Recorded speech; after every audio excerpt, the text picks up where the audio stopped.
Alright, hello YouTube, this is KM Huey bringing you some Super Persian gameplay on Redshire. This is brought to us by Crisis. Hello Crisis from SSGS3. Go SSGS/BT.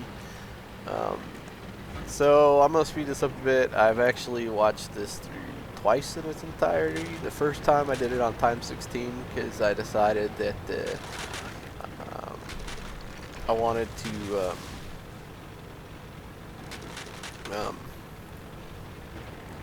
just kind of go over these videos before I started recording them, just in case somebody sent in something that isn't quite up to snuff.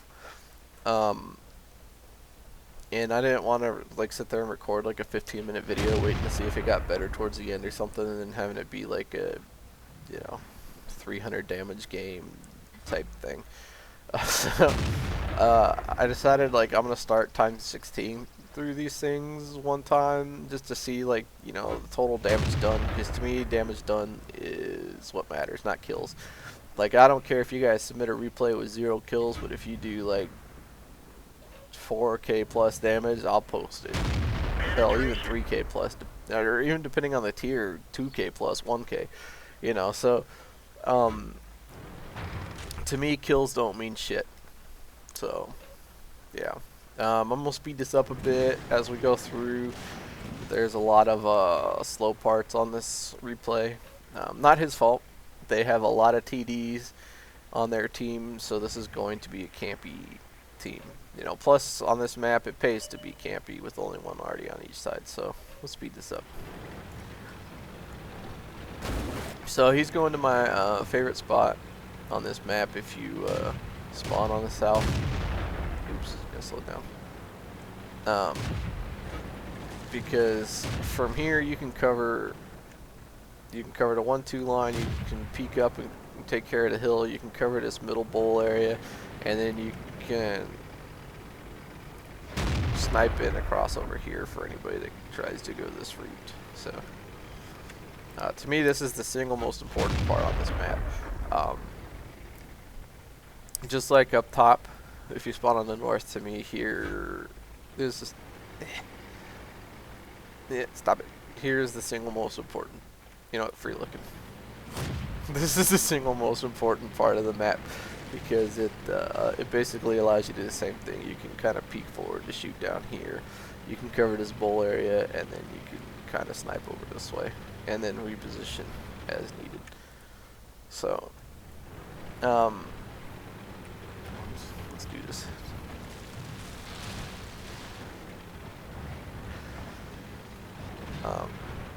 So yeah, the first time was on that I watched this, it was on time 16. The second time I watched this, it was on normal speed.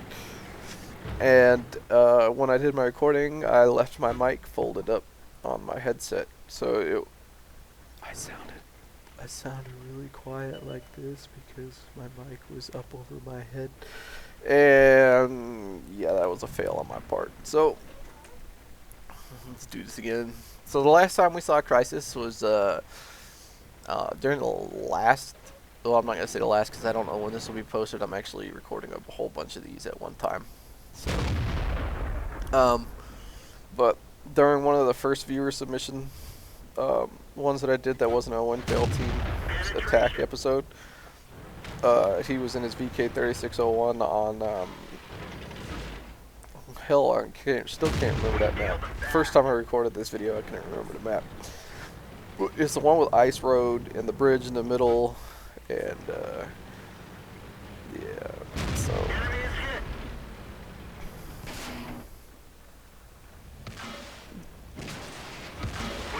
yeah, I really can't remember it. It sucks getting old, guys. We fixed the track.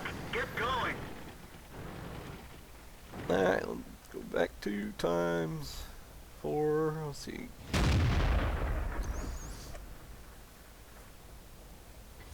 Times 2 it for a bit through here. So even though this is a slightly slower match, I mean he's still doing really good. In a Super Pershing, 1588 damage is not that bad. And actually the funny thing is in the recording, the first time I went through this when my mic was up, I had already said about, I don't know, Penetration. right after his first shot pinned this OSB, I was like, man, I would totally switch to premium now. It's worth it. You're shooting at a tier 9, and it's going to help you pin that turret. So, and, like, I didn't actually notice that he had switched to premium, so, like, I was calling that shot a bounce. Because you're shooting up at an angle, and you're shooting at a Type 59's round turret, so, like, most of the time that shot's going to be a bounce. So, but I hadn't noticed he switched to premium shells. So, and it's times 4 this.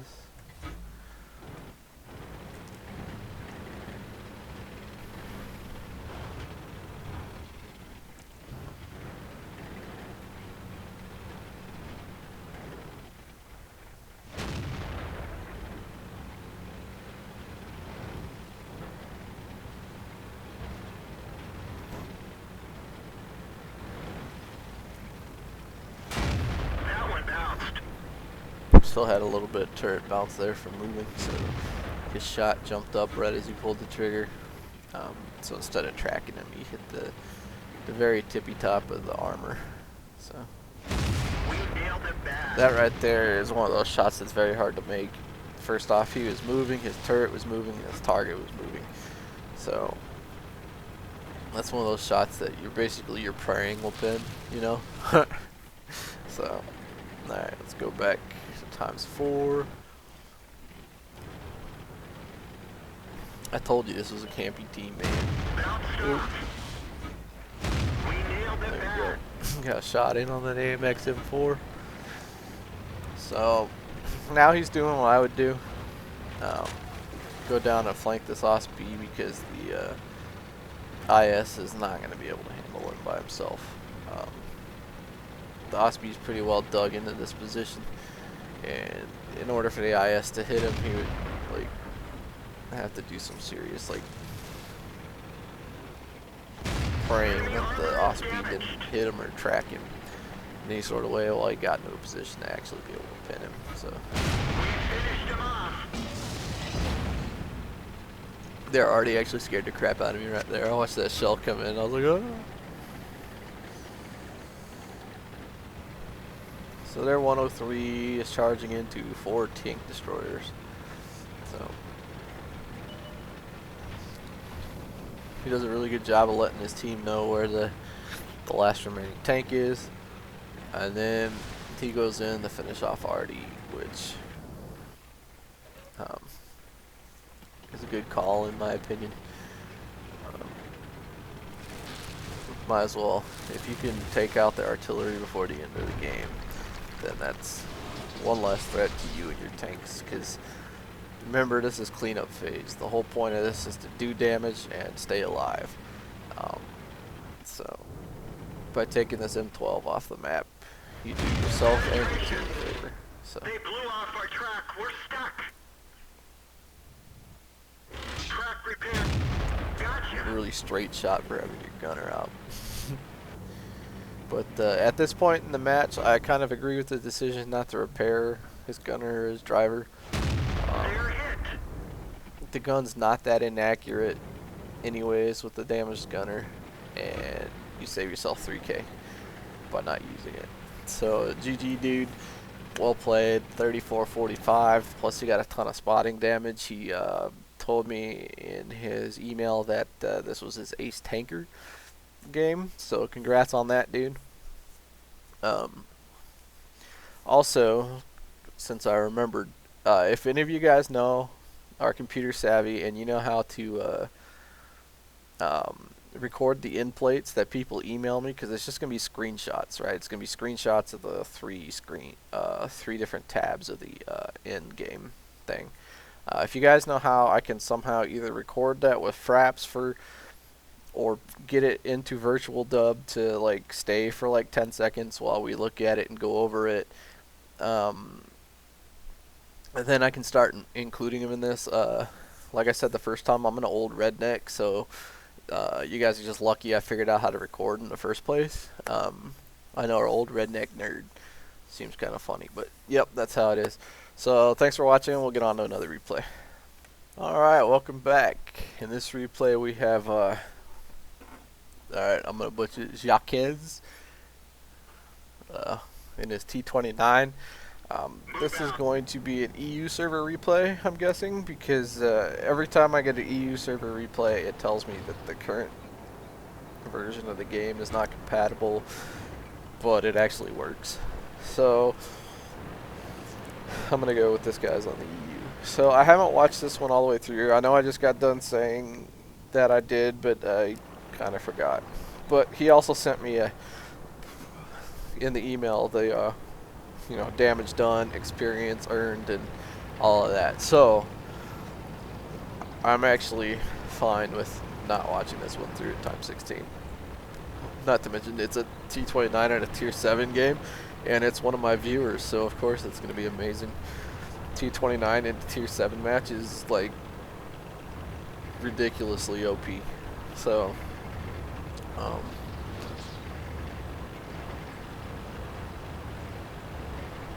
mini-map. So I remembered to put the health bars and stuff up at the start of this one, but I forgot to do the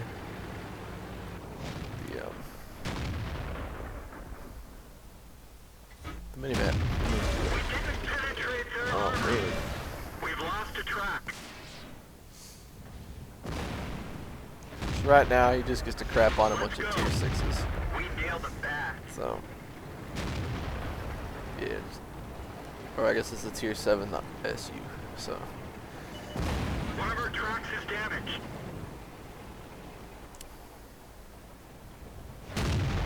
We didn't even scratch them. Hey, look.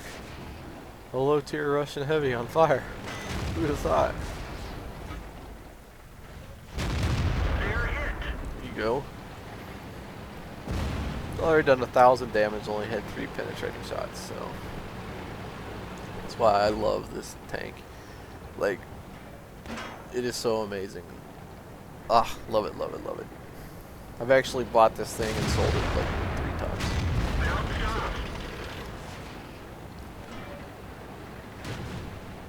Just because, I sell it because I need the credits for whatever my current needs are. So, but I always buy it back because I really enjoy playing it. Like, I should keep it because just, if I hadn't sold it and bought it back 3 times, then I would have had the credits anyways. I just had to wait a little bit longer. I'm an impatient person, so.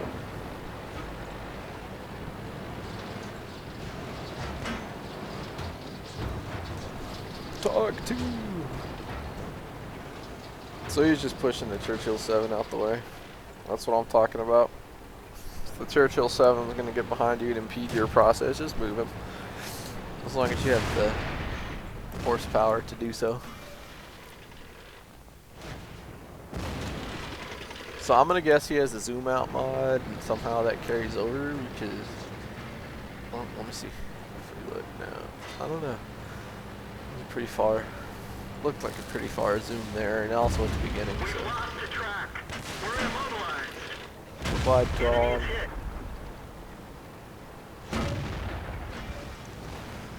Track repaired. Todd, you're a fool. You can't kill the. So he's already got his Confederate. So. That's awesome. Right, because I think those guys are all dead now. Let's see, Panther, yep. Churchill 7, yep. Tog, yep. SU, yep. Yep. He's already got his Confederate. As long as somebody doesn't, like, damage 7 or 8 tanks. Nice shot. Pass him up. So.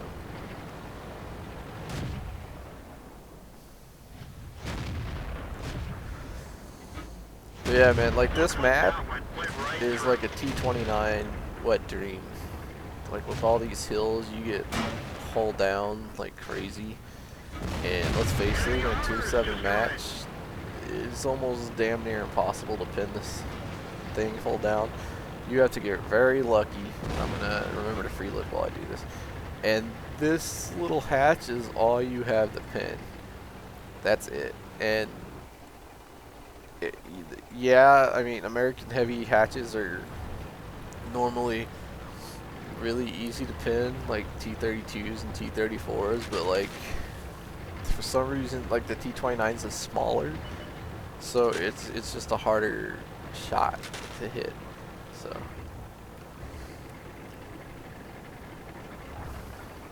there's their tiger.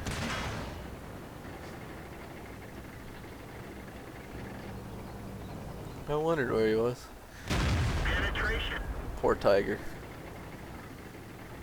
It's the last place he wants to be is in a brawl with a T29. T29 has a bigger gun and better armor.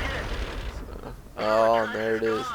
He's got him tracked where he can damage him and where the tiger can only hit his track. So this is like perfect for him. Let's go. Enemy armor is damaged. See that? He's only giving him track. We've lost a track. That's how you want to play an American heavy. We nailed it bad. So, Tracks up. Let's go.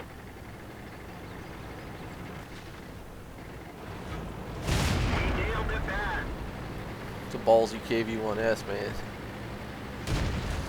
They're charging into 3 heavies to try and pick off a T29. Enemy is hit. And then he shoots him in a turret. So T-150 shooting HE. Must be. They're knocked down. Sound like HE.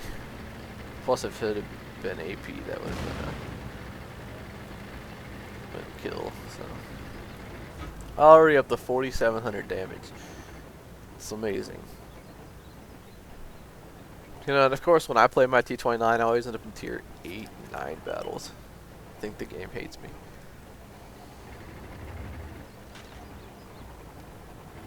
So I'm doing a bunch of recordings in a row. So you'll probably hear me taking a drink of my Dr. Pepper. But so I apologize if you hear that, and if you don't, then I'm apologizing for nothing. But I'd rather apologize in the off chance that you guys can hear me. So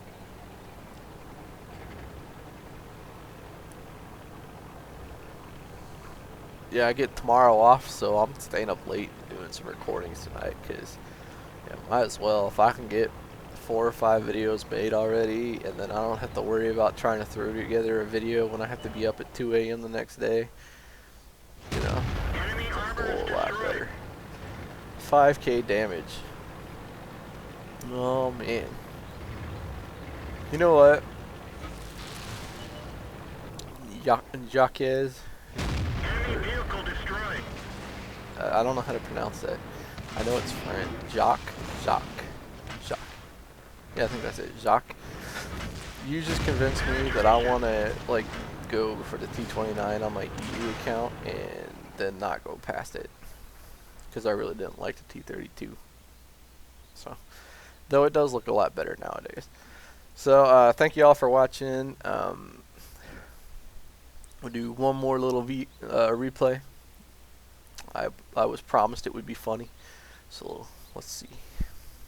Alright, just to show you guys what I have to go through every time I have to go in here. I've already done this because I screwed up and didn't have it sized right. So, but I have to go through, I have to click all of this, switch that, hit apply, go to our team, do this, switch that, hit apply, hit OK, go back, then maximize the minimap. And by that time I usually have 9 to 8 seconds left, so I have to like hit left once to get into position, so then I can hit fast forward and make sure that I start my recording at 10 seconds. Cause I don't know why I do that, but I like to do it at 10 seconds. So the whole reason I'm going through all that is because I was promised that this was a lulzy match at the start here. Should be funny. I haven't watched it because I want to be surprised. So we have Paligrim in his Cromwell, and he's platooned with Berlink in his E2. They're in a tier 8 match, which to me, these British mediums seem to thrive in matches where they're like really close to the bottom. Because, oh yeah. That was awesome. I want to see that again. Alright.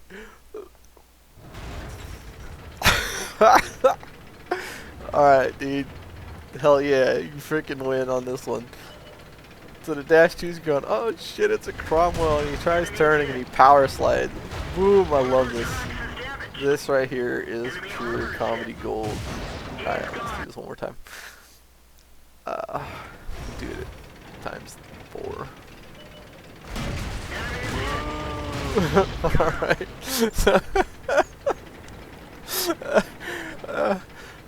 Alright. So as I was saying before that happened, oh my god, that was awesome. The Cromwells tend to thrive. All British mediums tend to thrive in, I should say, all British mediums tier 6 on. Tend to thrive in matches where they're towards the bottom, because for one, their guns are very small. In order to pin the higher tier tanks, they have to get on their backs and their sides. For two, they don't do a whole lot of damage, so even if they are on your back or your side, and there's tanks in front of you that have bigger guns, they're not high on your kill list, you know what I'm saying? So like if I have, like, say I'm playing a oh hell, well, I don't do it, but like the first couple times I ran into him, I did. So like, say I was playing my KV5 or something, and I have a T-34 in front of me and a Cromwell to my side or my back. You know, I was focusing down the T-34 because, you know, screw the Cromwell, he doesn't really hit hard, but they shoot so fast that the damage just adds up, you know, like, it's kind of a mistake to ignore, is what I'm saying. So now I kind of try and protect myself from the big tanks and deal with the British mediums first, because, you know, like I said, their damage adds up, man. So by the time this guy could even rotate his turret, he's already got 2 shots in.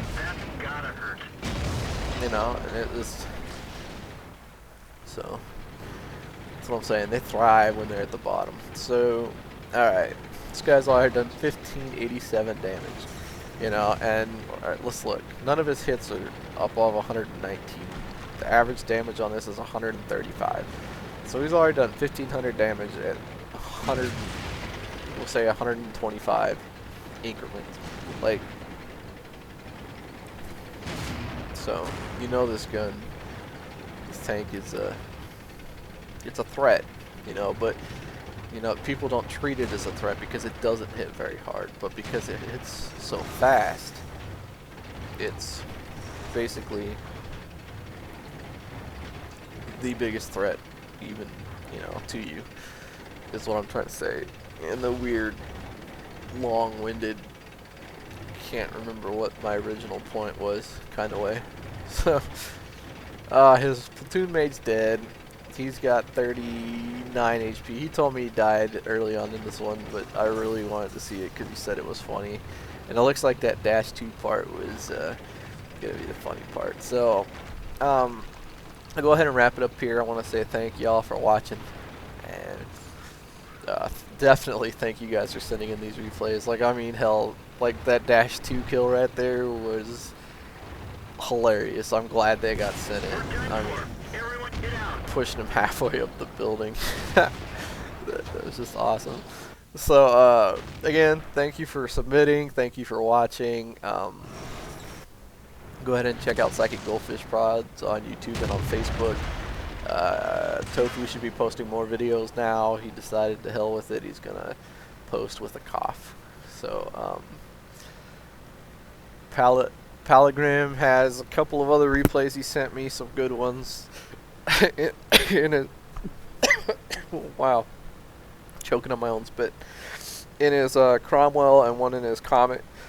Those will be posted at a later date, just because I wanted to kind of mix them up in between different videos. I didn't want to just like put them all together and make this a Palagrim episode.